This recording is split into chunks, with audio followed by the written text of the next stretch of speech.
DNLA ဘာလို့ရှင်နေလဲတော့ကျွန်တော်တို့မသိပါဘူးသိဖို့လဲကျွန်တော်တို့မကြိုးစားချင်ပါဘူးဘာကြောင့်မသိလားအရေးလဲရင်ဖတ်တွေ့ကြပါဗျာတော်လိုင်းနိုင်ငံကြီးကနတ်ကြီးနေနော်အမှန်ဒီကတော့စစ်ကိုရလိုက်ပါလက်ရှိမျော်လင့်စရာတခုတည်းသောကျွန်တော်တို့ရဲ့ကောက်ရိုးတမြင်အာရခတ်တက်တော့အေးပဲဖြစ်ပါတယ်အာရခတ်တက်တော့အေး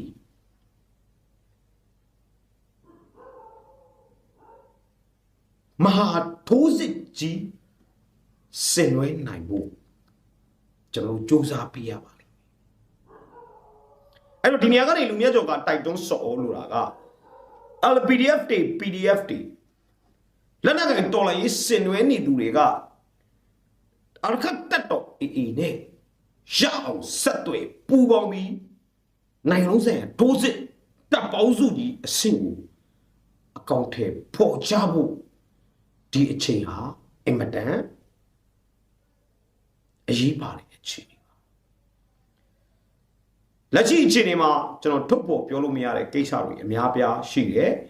အာခတ်တက်တော့အေးနဲ့ဆက်တွေ့တပ်ပေါင်းစုကြပါလို့ပဲ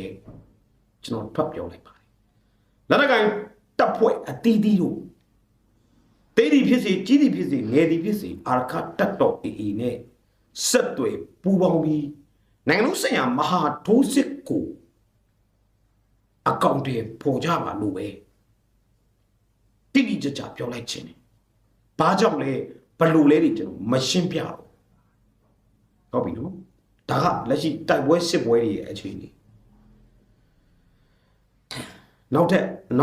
ဆုံးဝမ်းသာစရာသတင်းကောင်းလေးတစ်ခုထပ်ပြောလိုက်ပါစာသုံးလုံးတွေထောင်လှုပ်ပြီးတော့စာသုံးလုံးအရာရှိစီးလာတယ်ကားကိုကြိုက်တို့ကြာပြူကြေးရွာထိတ်ရာဘာချန်အနီးကြိုက်ထိုရဲ့စုံစမ်းစစ်ဆေးဦးစီးဌာနစာသုံးလုံးစစ်ဆေးမှုအပါအဝင်တုံးဦးကိုပြစ်ခတ်တိုက်ခတ်တစ်တန်ခတ်လိုက်ပါတယ်အဲ့တော့စာသုံးလုံးဒီစစ်ဆေးမှုမျိုးတန့်ကဝေချင်းပြီးသိသွားပြီးတော့ကျန်လူတွေကတော့သူရာဆိုးကတော့တန်ရာရတယ်နောက်ထပ်စစ်ဆေးမှုတယောက်ဖြစ်တဲ့မင်းသူကတော့ဝေချင်းပြီးထပ်သိပါ